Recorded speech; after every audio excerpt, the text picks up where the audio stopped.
a deux sens. Ouais. Et je vais te lire les deux sens. Ok. Nous avons le premier sens dans 1 Corinthiens chapitre 5. Ok. Et que tu dis, verset 1, on entend dire généralement parmi vous qu'il y a de l'impudicité. Mhm. Une impudicité telle qu'elle ne se rencontre pas même chez les païens. Donc ici, Paul s'adresse à l'assemblée des saints de Corinthe. Mhm. Donc il dit qu'il y a une impudicité qui règne, même une impudicité qu'on ne trouve pas chez les païens. Ça veut dire qu'ils ont dépassé le summum de Ouais. l'impudicité. Ok. Mhm. C'est au point que l'un de vous a la femme de son père. Donc un frère a couché avec la femme de son père. On ne va pas dire sa mère. Mhm. Voilà, certainement son père avait une autre femme, ainsi de suite. Et vous vous êtes enflé d'orgueil, et vous n'avez pas été plutôt dans l'affliction, afin que celui qui a commis cet acte fût ôté du milieu de vous. Mhm. Pour moi, absent de corps, mais présent d'esprit, j'ai déjà jugé, comme si j'étais présent, celui qui a commis un tel acte. Au nom du Seigneur Jésus, vous et mon esprit étant assemblés avec la puissance de notre Seigneur Jésus, qu'un tel homme soit livré à Satan pour la destruction de la chair et que l'esprit soit sauvé au jour du Seigneur. Pourquoi Mhm. son esprit est sauvé? Parce que c'est un frère en Christ. Ouais. Donc la chair est vraie, elle est détruite, elle est livrée à Satan, d'où l'écriture qui dit la chair et le sang n'hériteront pas du royaume des cieux. Mhm. Mais comme c'est un frère en Christ qui a cru en Jésus-Christ, donc à ce moment, ce dernier manifeste donc bah, le salut, c'est-à-dire que son esprit sera sauvé au jour du Seigneur, dit l'apôtre Paul. Mhm. Maintenant, je prends maintenant 2 Corinthiens chapitre 5.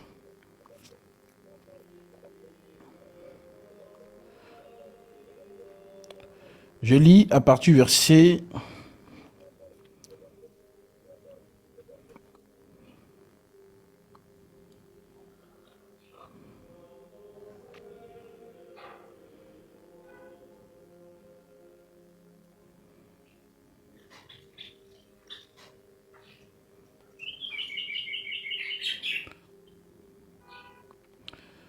Deux Corinthiens chapitre 5.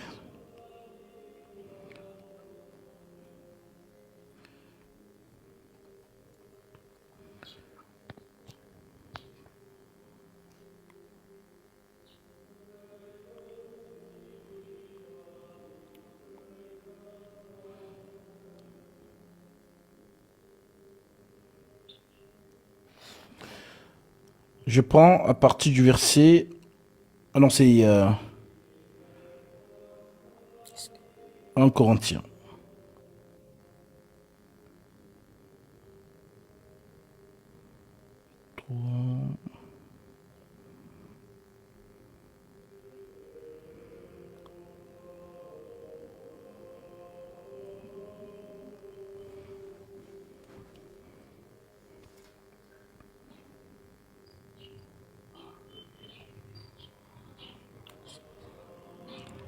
Alors,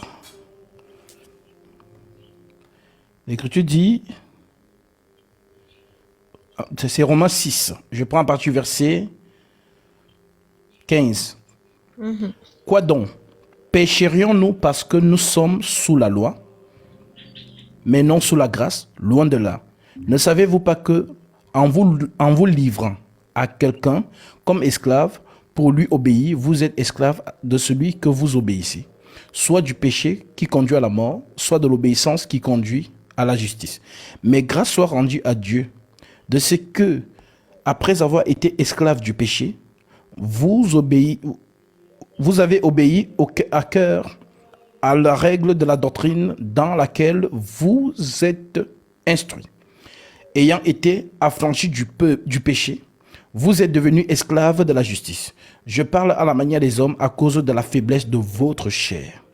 De même donc que vous avez livré vos membres comme esclaves à l'impureté et à l'iniquité, pour arriver à l'iniquité. Ainsi maintenant, livrez vos membres comme esclaves à la justice pour arriver à la sainteté.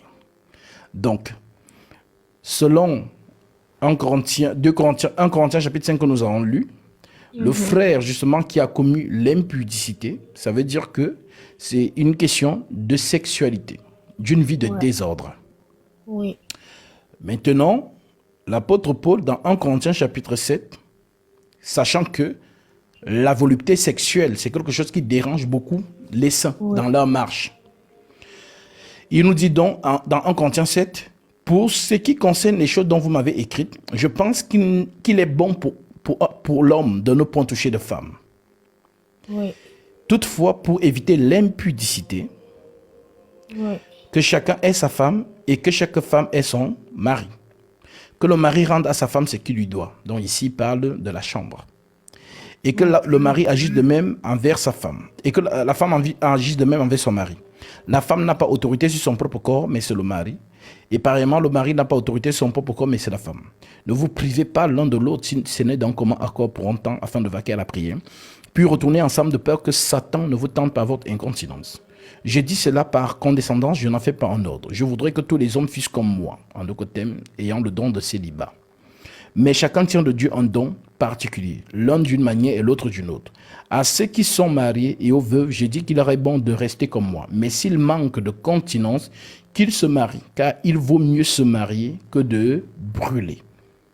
Donc, quand il parle de brûler ici, ce n'est pas brûler à la perdition. Le brûler ici, il parle de l'excitation sexuelle. Ça veut dire que Paul nous dit donc que pour éviter donc une vie de désordre sexuellement, il est mieux que tu te maries si tu n'as pas de continence. Parce que la continence, c'est la capacité à gérer la soif sexuelle. C'est ça. Donc, parce que la soif sexuelle est un réflexe d'abord biologique, c'est naturel. Ça n'a rien à voir avec mari de nuit ou femme de nuit, les inventions des faux hommes de Dieu.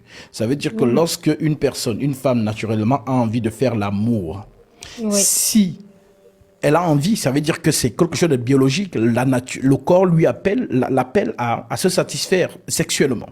Maintenant, si cette dernière n'est pas mariée, ça sera quoi le réflexe? Ça sera commencer à se toucher. Ça sera peut-être commencer à regarder son répertoire, quel ex elle avait bloqué, parce qu'elle est dans une soif sexuelle, elle a besoin d'éteindre ce feu. Alors, pareil pour l'homme. L'homme aussi, lorsqu'il a une soif sexuelle, s'il n'est pas marié, il va commencer à essayer de vouloir éteindre cette soif, soit de lui-même, soit en appelant une fille, soit en allant voir des prostituées, ainsi de suite. Donc le Seigneur ne nous appelle pas donc à cette vie parce que c'est une vie désordonnée. C'est donc ça qu'on appelle l'impudicité. Maintenant, le deuxième sens de l'impudicité, comme je t'ai dit, c'est Apocalypse, chapitre 17, verset 1. Puis, un des 7 anges qui tenait les 7 coupes vint, et il m'adressa la parole en disant, « Viens, je te montrerai le jugement de la grande prostituée, qui est assise sur les grandes eaux. C'est avec elle que les rois de la terre se sont livrés à l'impudicité. Et c'est du vin de son impudicité que les habitants de la terre se sont enivrés. » Donc ici, l'impudicité fait référence à quoi? À marcher non conforme à la parole de Dieu. Donc, en contresens. Ça veut dire vénérer un autre Dieu. C'est aussi ça qu'on appelle impudicité dans le langage prophétique. Donc, lorsqu'on dit on parle par exemple du vin, c'est du vin de son impudicité. Le vin, c'est quoi dans le langage spirituel? Le vin dans le langage spirituel, c'est un enseignement, c'est un discours. Donc, lorsqu'elle fait son discours, dans cette Jézabel, parce que quand on dit Jézabel, en général, les gens pensent à une femme. Non, Jézabel, c'est un esprit. En fait, on parle de Satan, la reine du ciel. Vous retrouvez encore ça dans Jérémie, ainsi de suite. Donc, Jézabel, donc, cet esprit-là, véhicule une parole contraire au Saint-Esprit. Par exemple, le Saint-Esprit va dire que l'homme et la femme doivent se marier. Cette puissance va dire le contraire. L'homme et l'homme doivent se marier, la femme et la femme doivent se marier. Par exemple, le Saint-Esprit va dire que l'homme est le chef de la femme, comme c'est écrit dans Éphésiens chapitre 5. Cet esprit va dire non, soit égalité homme-femme, soit alors la femme est supérieure. Donc cet esprit est toujours contraire à l'esprit de la prophétie. Donc d'où le fait donc que quiconque marche contrairement aux Saintes Écritures, Ouais. bah, marche sous la puissance de cet esprit. En d'autres termes, vit dans l'impudicité spirituelle. Maintenant, l'impudicité doctrinale, c'est-à-dire, c'est ce que nous venons de lire dans 1 Corinthiens chapitre 7, que celui qui n'a pas de continence se marie pour ne pas vivre dans un désordre sexuel. Pourquoi? Parce que, si tu vis dans un désordre sexuel, déjà pour toi-même, parce qu'on dit que celui qui vit dans l'impudicité pêche contre son propre corps. Oui. Mais ça veut donc dire quoi, pécher contre son propre corps? Pécher contre son propre corps, bah, c'est infliger, par exemple, des maladies sexuellement transmissibles. Ouais. Ça veut dire que puisque tu n'as pas un partenaire et que tu vas de gauche à droite, voilà, non seulement dans ce monde-là, c'est aussi un monde spirituel. C'est-à-dire que, surtout dans la génération à laquelle nous vivons, il y a des gens qui sont bizarres, des gens qui se lavent mystiquement par les Oui. rituels. Oui. Voilà, Oui. tu vas aller voir, oui. Tu voulais ajouter quelque chose? Oui, ben là, j'ai posé cette question parce que souvent j'entends des gens qui disent que quand tu rencontres un homme ou une femme, il faut d'abord aller ensemble parce que après le mariage, tu sais pas si le monsieur il est bien, tu sais pas si la dame elle a un problème. Voilà, donc c'est important Non. d'aller ensemble avant le mariage. Si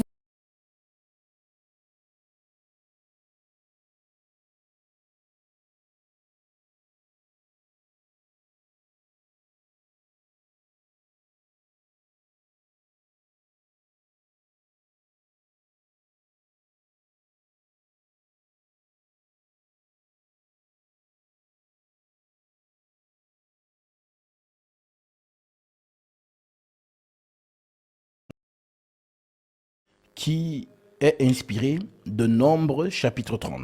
Parce que ce que Paul écrit dans 1 Corinthiens 7, il a pris ça dans Nombre chapitre 30. Voilà pourquoi dans les versions dites classiques que les gens ont dans les Bibles, ces ouais, versions va vous parler parfois d'un fiancé. Si un fiancé veut garder sa fiancée vierge, c'est faux, c'est une fausse version. La vraie ouais, version, c'est la version de Louis II dans ce passage, parce que ouais. Paul ici fait référence en Nombre chapitre 30, dont la Torah 30, Nombre chapitre 30. Dans 1 Corinthiens chapitre 7, l'apôtre Paul dit, si alors, verset 36, si quelqu'un, donc le quelqu'un ici c'est le père, si quelqu'un regarde comme déshonorant pour sa Ouais. fille de dépasser l'âge nubile, ça veut dire l'âge de la maturité de la femme, de dépasser l'âge nubile et comme nécessaire de la marier, donc le père qui marie sa fille, comme on a marié Rebecca, on a donné Rebecca à un homme, voilà, qu'il fasse ce qu'il veut, il ne pêche point. Qu'on se marie, mais qui a celui qui a pris une ferme résolution sans contrainte et avec l'exercice de sa propre volonté et qui a décidé en son cœur de garder sa fille vierge, celui-là fait bien. Donc un père peut décider de ne pas marier sa fille et de la garder Ouais. vierge, selon la sainte doctrine. Et la fille ne va pas se fâcher contre son père. Parce que si elle force à se marier, la bénédiction de son père ne l'accompagne pas. Voilà pourquoi ce mariage ne sera que catastrophe. Parce que Dieu Ok. a donné ce pouvoir au père de la jeune fille. Donc, une fois que nous avons lu cela, on prend donc Nombre 30 pour savoir pourquoi Paul dit ça. Nombre 30, verset 4. L'Écriture dit au verset 4, lorsqu'une femme, dans sa jeunesse et à la maison de son père, fera un vœu à l'Éternel et se liera par un engagement, et que son père aura connaissance du vœu qu'elle a fait et l'engagement par lequel elle se serait liée, si son père garde le silence envers elle, tout vœu qu'elle aura fait sera valable. Et tout engagement par lequel elle se sera liée sera valable. Mais si son père la désapprouve, le jour où il en a connaissance, tous ses vœux et tous les engagements par lesquels elle se serait liée n'auront aucune valeur. Et l'Éternel lui pardonnera parce qu'elle a été désapprouvée par son père. Donc, c'est le père de la jeune fille qui a l'autorité sur sa fille. Donc, Ouais. si moi, je vais épouser une femme, je ne vais pas d'abord la goûter pour dire que, bon, il Ouais. faut qu'elle vérifie si vraiment le bâton de commandement fonctionne bien, si je suis garçon. Voilà. Ouais. Donc, non, on va d'abord essayer parce que je vais d'abord voir. OK, parce que ça peut fonctionner aujourd'hui et demain, ça ne fonctionne pas. Ouais. Voilà donc pourquoi il faut donc mettre la parole de Dieu en pratique. Je demande ta main à ton père. Si ton père veut, pendant Ouais. que je suis en train de parler avec lui, entre Mhm. hommes, il peut me dire, mon fils, tu sais, j'ai 30 ans de mariage Ouais. et je veux te donner un conseil. C'est que les femmes, elles ne pardonnent pas le côté sexualité là. Non, une femme est frustrée très vite par rapport à ça. Donc j'espère que tu es puissant. Oui, papa, ne t'inquiète pas, je suis garçon. Oui, là-bas, tu n'as même pas à t'inquiéter. Ah, c'est bien, c'est bien. Donc, si tu as un problème, dis-moi maintenant, comme ça, on essaie de régler ça. Ouais. Maintenant, voilà pourquoi certains pères, justement, parce qu'aujourd'hui, le mariage a été banalisé aujourd'hui, que les parents ne sont plus vraiment à fond dans ces choses. Dès qu'un homme Ouais. vient, il dépose les voitures, la dot, ainsi de suite, on est content de faire la fête et puis ça s'arrête là. Dès qu'elle part, 3 jours après, oh papa, ça ne se lève pas vraiment, je ne sais pas, je suis frustré dans mon mariage. Non, ce sont les Ouais. choses qu'on fait bien. C'est-à-dire, le père peut demander à son beau-fils qui vient demander sa main, mon fils, Mhm. est-ce que tu es garçon? Parce que j'ai 30 ans de mariage. Vraiment, là-bas, il faut toujours gagner. Si tu ne gagnes pas, vraiment, la femme, elle est bizarre, ainsi de suite. Donc, par là, le père peut savoir si le gars ne fonctionne pas bien, ou s'il a un problème, ou alors s'il est garçon, tout simplement. Donc, si quelqu'un t'a dit que non, il faut d'abord goûter, voilà, parce que pour tester. Non, si tu testes et que c'est pas bon, si tu testes et que c'est pas bon, ça veut dire comme quelqu'un avait prêché en disant, oh, il faut d'abord goûter la femme, si c'est bon. Maintenant, si c'est même pas bon, tu peux laisser. Mais donc, quand il a goûté ça, qui va venir prendre ce qu'il a goûté? Voilà donc pourquoi dans la loi, les femmes devaient rester vierges. La Ouais. virginité, c'était quelque chose de sacré à Jérusalem, en Israël. Donc, lorsqu'une femme, une jeune fille, avait peut-être vécu, voilà, c'était déviergé, et que son Ouais. père en avait connaissance, la loi disait qu'il devait la livrer. Ça veut dire que c'est le père qui commence à la lancer les pierres. Et ensuite, Ouais. toute la ville vient lancer les pierres pour ôter l'opprobre d'Israël, la honte d'Israël. C'est comme ça que c'était fait. Voilà donc pourquoi Dieu, justement, demandait aux jeunes filles de rester vierges. D'où le fait que Paul, dans 1 Corinthiens chapitre 7, fait la différence entre la vierge et la femme. La femme, c'est celle qui a déjà été connue, et la vierge, c'est celle qu'on n'a pas encore touchée. Ouais. Tout simplement. Donc aujourd'hui aussi, on va voir par exemple question de dot. En réalité, ce sont des vierges qu'on dote. On ne Ouais. dote pas une femme qui a déjà eu, qui a déjà été déviergée, qui a déjà des enfants ou quoi que ce soit. On ne dote pas, selon la parole de Dieu, on ne dote pas. Maintenant, comment ça se passe aujourd'hui? Lorsqu'une femme qui a vécu, par exemple, dans la légèreté, dans sa vie, Dieu part du principe qu'elle vivait dans l'ignorance. Voilà donc Ouais. pourquoi dans Actes chapitre 17, verset 24, en descendant, l'apôtre Paul dit, Dieu ne considère pas le temps de l'ignorance. Ça veut dire que toute Mhm. personne, toute femme qui a vécu dans la légèreté ou quoi que ce soit, elle vivait dans le monde. Maintenant, Ouais. lorsqu'elle a la connaissance Ouais. et que celle-ci croit au Seigneur Jésus-Christ, prend son baptême, Ouais. elle devient donc ce qu'on appelle une nouvelle créature. Ça veut dire que c'est un peu comme si son nouveau jour de naissance, c'est ce Ouais. jour-là en fait où elle est sortie des eaux. Donc d'où le fait qu'un frère en Christ ne va pas la considérer comme une femme déviergée, mais une femme vierge par rapport à son nouveau jour, c'est-à-dire à sa nouvelle marche. Elle est née de nouveau. Ouais. Donc voilà comment on doit faire les choses aujourd'hui. Et voilà, si quelqu'un te dit non, même les soi-disant chrétiens, parce qu'il y a beaucoup de personnes, Paul les appelle les faux frères ou les faux Ouais. sœurs. Les faux frères, c'est quoi? Ils viennent, ils sont là, ils te font croire qu'il est frère en Christ, mais ils te calculent. Après, Mhm. lorsque vous vous retrouvez tous les deux, non, tu sais, on peut essayer, ne t'inquiète pas. Voilà, non, ne t'inquiète pas, je vais t'épouser. Dès qu'il goûte, c'est en même temps que c'est fini. Ouais. Parce qu'il a pris ce qu'il voulait. Je prends un exemple et je te remets la parole. Tu connais l'histoire de Dina, la fille de Jacob? Non. Hmm. Non. Ok. Donc, Jacob avait 12 fils et une fille qu'on appelait Dina. Mhm. Et à ce moment, ils étaient étrangers dans une contrée. Et dans cette Ouais. contrée-là, il y avait justement un homme qu'on appelait Amor et son fils Sichem. Voilà, Mhm. donc c'était une famille royale. Alors Sichem est tombé amoureux de Dina. Oui. Sauf que Dina est israélite et Hamor n'est pas Sichem n'est pas israélite. Maintenant, la loi disait que les enfants d'Israël ne devaient pas se mélanger aux autres peuples. Voilà donc comment Sichem va donc violer Dina. Parce que la loi dit en Israël que si un homme séduit une vierge et couche avec elle, il la prendra automatiquement pour femme et payera la dot des vierges. Ouais. Donc à l'époque, si par exemple, je voyais une femme très belle et je me disais que, ah non, elle, si je la drague, elle ne va pas accepter. Pour qu'elle devienne ma femme, je vais la calculer quand elle sera seule. Je vais la violer. Et puis, comme je l'ai violée, la loi va s'appliquer. La loi dit Ouais. que si je l'ai connue, elle doit me revenir et je dois payer la dot des vierges. Voilà donc pourquoi Sichem va donc user de cette loi. Il va donc coucher avec Dina et il va aller appeler son père. Son père va aller voir Jacob et Jacob et va dire à son père, le père de Sichem va dire à Jacob que mon fils a connu ta fille. Ce qu'il a fait n'est pas bien, mais son âme s'est attachée à elle. Donne-la nous pour femme. On te payera la dot que tu voudras. Et c'est Ouais. comme ça que Jacob dit que, ok, il n'y a pas de souci, j'attends mes fils. Maintenant, lorsque les fils arrivent, ils sont en colère, ainsi de suite, mais leur père dit non, c'est la loi. La loi est claire. Si un homme Ouais. couche avec c'est d'une vierge et couche avec elle, il la prendra automatiquement pour femme et il paiera la dot des vierges. Et c'est cette histoire qui a fait en sorte que Lévi et Siméon sont allés, ils ont fait croire à son père que non, ils ont compris, mais la nuit, ils sont allés tuer tout la ville. Et Sichem et son père et ont coupé les parties intimes des hommes. D'où le fait qu'on les a maudits en Israël.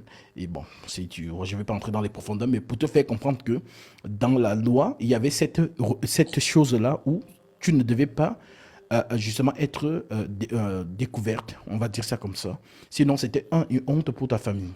Maintenant, lorsqu'on dit que si quelqu'un l'a violée, ça veut dire qu'elle a crié, mais personne n'a entendu. Parce qu'il y a aussi une loi qui dit en Israël que si une vierge est violée et qu'elle ne crie pas, Ouais. ça veut dire qu'elle était consentante. Mais si elle crie, peut-être personne ne l'a entendu, à ce moment-là, oui, on peut venir justement, le père peut exiger une dot de réparation. Et en donnant sa fille également, tout simplement. Donc, moi, ma question que je veux te poser, est-ce que quelqu'un t'a proposé ça? Ou bien tu poses ça pour avoir une connaissance un peu large sur le sujet?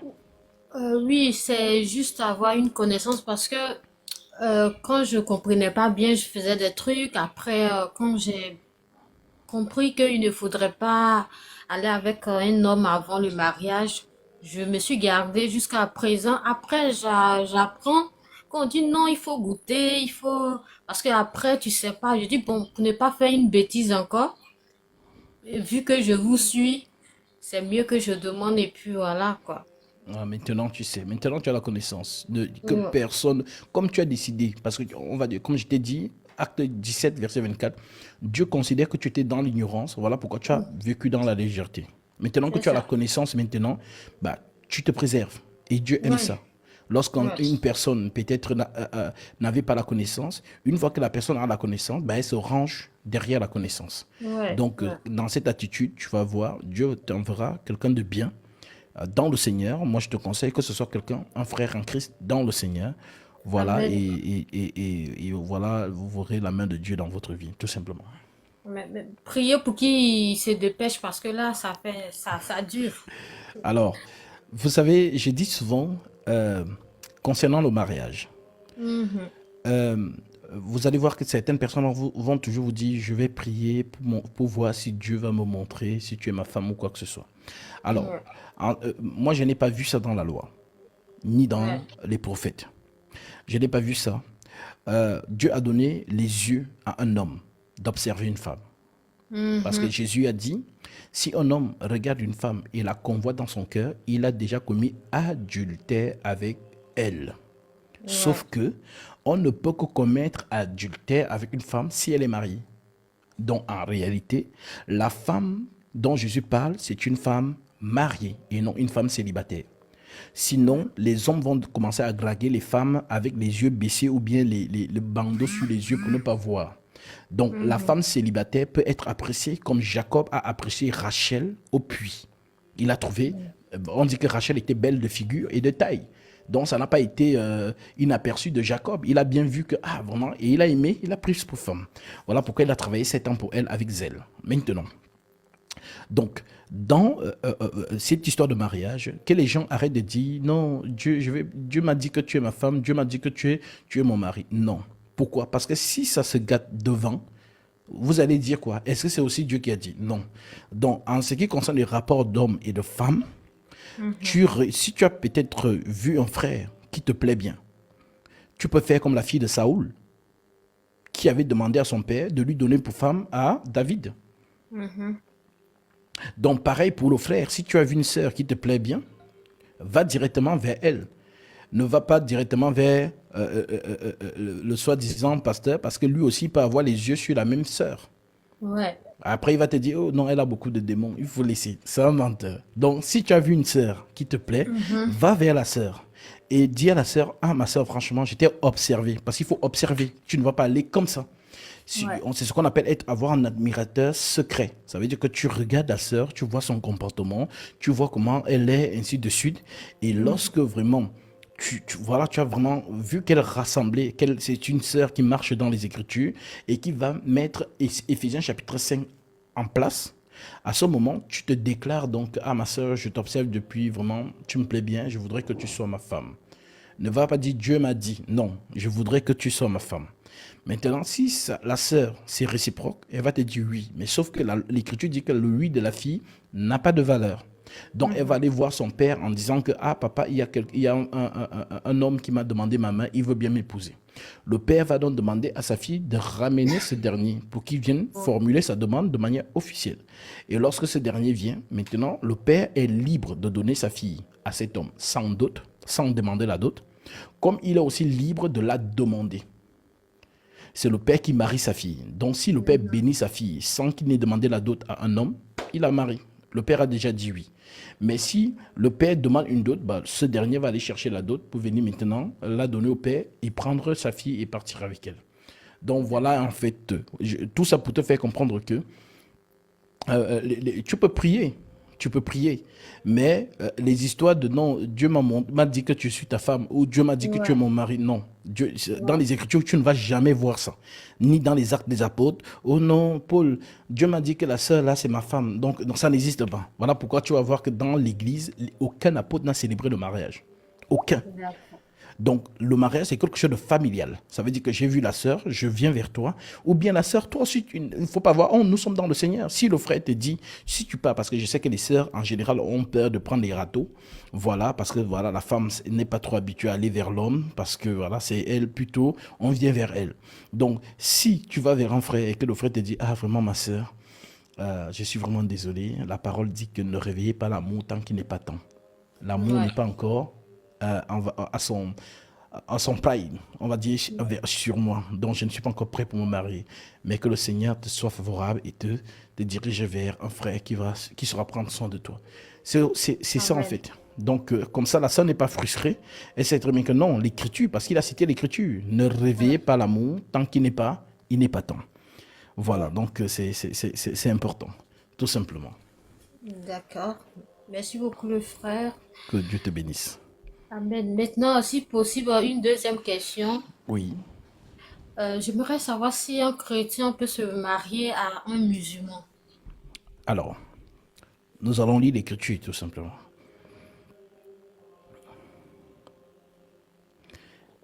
Toujours 1 Corinthiens chapitre 7. C'est la lettre vraiment liée au mariage. 1 Corinthiens 7. L'écriture dit au verset 12. Aux autres, ce n'est pas le Seigneur, c'est moi qui dis. Si un frère a une femme non croyante et qu'elle consente à habiter avec lui, qu'il ne la répudie point. Et si une femme a un mari non croyant et qu'il consente à habiter avec elle, par exemple ton cas, si un homme est non croyant, parce que musulman, voilà, c'est quelqu'un qui ne confesse pas le même Dieu que Oui. toi. Voilà. Donc, qu'elle ne repudie point son mari, car le mari non croyant est sanctifié par la femme. Et la femme non croyante est sanctifiée par le frère. Autrement, vos enfants seraient impurs, tandis que maintenant, ils sont saints. En d'autres termes, l'homme, tu as parlé du musulman, on est d'accord? Allô? Allô, allô?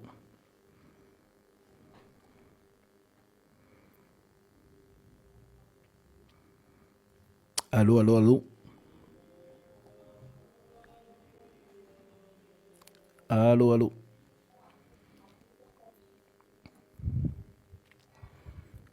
Allô, allô, allô? Elle est peut-être indisponible, mais un non-croyant, c'est-à-dire le musulman étant croyant. Le musulman n'est pas un non-croyant. Le musulman est un croyant. Allô? Voilà, Oui, allô? super. Donc, comme je disais tantôt, tu parles d'un musulman. Est-ce que le musulman est un croyant? Donc, le musulman n'est pas un non-croyant, n'est-ce pas? Oui, oui. Ok. Donc, Paul dit donc au verset 13, et si une femme, donc toi, Oui. a un mari non-croyant et qui consente à habiter avec elle, qu'elle qu'elle ne le repudie pour son mari. En d'autres termes, on parle du non-croyant. Le musulman, c'est un croyant, ça veut dire qu'il croit à une divinité, n'est-ce pas? Oui. Maintenant, toi, tu crois en Jésus-Christ, n'est-ce pas? C'est ça. Donc, si vous avez donc un foyer, votre foyer aura deux dieux. C'est ça. Voilà. Et il faudrait bien qu'un Dieu puisse se prosterner devant l'autre. C'est ça. Voilà donc pourquoi je pense, dans le livre de Juges, les Philistins avaient un Dieu qu'on appelait Gagon. Ouais. Et Israël avait son Dieu, et Dieu était représenté au milieu d'Israël par l'arche de l'Alliance. Un jour donc, les enfants d'Israël avaient fait quelque chose qui avait déplu à l'Éternel, et l'Éternel a laissé que les Philistins puissent prendre l'arche de l'Alliance. Et lorsqu'ils ont pris l'arche de l'Alliance, ils ont mis l'arche de l'Alliance dans le temple de Gagon. Sauf que, lorsqu'ils sont revenus au petit matin, ils ont vu que Gagon était prosterné devant l'arche de l'Alliance. Et ils ont remis Gagon là où il était. Et le jour suivant, ils sont encore revenus trouver Gagon maintenant étalé par terre devant l'arche de l'Alliance. Pour dire quoi? Oui. Pour dire que dans votre situation, dans cette situation-là, vous ne pouvez pas avoir deux dieux dans la maison. Ouais. Voilà. Voilà donc pourquoi Paul, dans la même lettre, déclare donc ceci. Il dit, verset 39, « Une femme est liée aussi longtemps que son mari est vivant. Mais si le mari meurt, elle est libre de se marier à qui elle veut, seulement que ce soit dans le Seigneur. » Seigneur. Voilà. Donc, il faut que soit que ton mari, c'est-à-dire soit un frère en Christ. Pourquoi? Parce que si c'est un frère en Christ, vous avez la même autorité au-dessus de vous. La même autorité, c'est qui? C'est Christ. Parce que l'Écriture dit que Christ est le chef de l'Église. C'est ça. Donc, étant chef de l'Église, Christ me dit à moi qui suis ton mari, homme, aime ta femme comme Christ a aimé l'Église et s'est livré lui-même pour elle. Et Christ te dit à toi qui es sa fille, Marie, sois soumise à ton mari comme au Seigneur. Donc, si ces deux principes sont donc respectés, bah, Dieu est dans notre couple. Mais si tu prends un non-croyant qui ne va pas mettre cela en pratique, bah, tu vas souffrir dans ce mariage-là. Voilà donc pourquoi Paul ne nous déconseille pas de marier un non-croyant, mais par sagesse, parce qu'il termine la lettre en disant que ce soit dans le Seigneur. Donc, tu dois comprendre que le non-croyant n'a pas d'autorité sur lui. Ça veut dire qu'il vit comme il veut. Ça veut dire que il n'aura pas de soucis. S'il faut te tromper, il ne va pas réfléchir de midi à 14 heures. Parce que Christ n'est pas sur sa tête. Mais maintenant, si c'est ton frère en Christ, même lorsque sa collègue au travail va tenter de le séduire, même quand il aura envie, le verset va résonner dans son esprit. Car Christ a dit, homme, aime ta femme comme Christ a aimé l'Église et s'est donné lui-même pour elle. Donc nous sommes dans le modèle de Jésus et de l'Église. Voilà la différence entre le païen et le frère en Christ. Mais comme nous savons que nous avons aussi des sœurs qui sont un peu charnelles, elle va choisir 1m90, oh non, c'est un bad boy, oh non, il est ceci, il est cela. Elle va se marier quand même. Mais quand elle va commencer à souffrir dans ce mariage-là, Ça sera maintenant les pleurs partout. Oh Dieu, Dieu, Dieu. Non. Dieu t'a donné la saine doctrine. Tu dois choisir ton homme en fonction des critères de la saine doctrine, en fonction des saines écritures. Mais si tu abandonnes les saines écritures pour choisir ton homme en fonction des critères d'Instagram ou des réseaux sociaux, bah, il faut assumer aussi d'une certaine manière. Donc voilà un peu ma sœur concernant ta question. Hmm, d'accord. Voilà, voilà. J'ai compris. J'ai Que- compris. Merci beaucoup, le frère. Et là, je pense que je suis bien. Ça va. Alléluia. Que le Seigneur te bénisse. Voilà. Donc, en un mot, un chrétien ne doit pas se marier à un non-croyant. C'est ça. Voilà. Voilà. Il n'y a pas de problème. Merci beaucoup. Que Dieu vous bénisse. Soyez bénis également. Shalom. Au revoir. Au revoir.